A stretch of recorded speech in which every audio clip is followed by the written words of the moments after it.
આપણું કોઈ ખરાબ કરે, આપણને નથી ગમતું, તો ભલે જે થનારી થાય, આપણે કોઈનું ખરાબ નહીં કરવું. કદાચ જીવનમાં સાચું બોલવાની કોશિશ કરી, બોલાય તો ભલે, ના બોલાય તો વાંધો નહીં, પણ જૂઠું કોઈ દી નહીં બોલવું. આપણું કોઈ પડાવી લે, આપણી મિલકત ઉપર કોઈની ખરાબ નજર પડે તો આપણને ગમતું નથી, તો આપણે કોઈ દિવસ કોઈની મિલકત નહીં પડાવવી જોઈએ. આપણી કોઈ ચાડુ ચુગલી નિંદા કરે તો આપણને વાયા વાયા સાંભળીને તોય માથાના વાળ ઊભા થઈ જાય, સીધા નક્કી થાય કે આપણે નહીં કરવું જોઈએ. બળદેવદાસ બાપુ તો એમ કહેતા, સત્કર્મ ના થાય તો કંઈ નહીં, પણ ખોટા કર્મ નહીં કરવા. સાચું ન બોલે ને તો કંઈ નહીં, પણ જૂઠું નહીં બોલવું. કોઈ ના થાય ને તો કંઈ નહીં, પણ પાપ ન કરવું. કોઈનું ભલું ના થાય ને તોય કંઈ નહીં, પણ નડવું નહીં.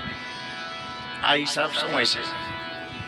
સત માર્ગે લઈ જવાના સરળ પેલા હિસાબ છે. સરળ કે માણસને તમે મોટો પહાડ બતાવો ને આટલા પગથિયા છે ને એમ વાતું કરો તો એ ઘરેથી ને હિંમત હારી જાય.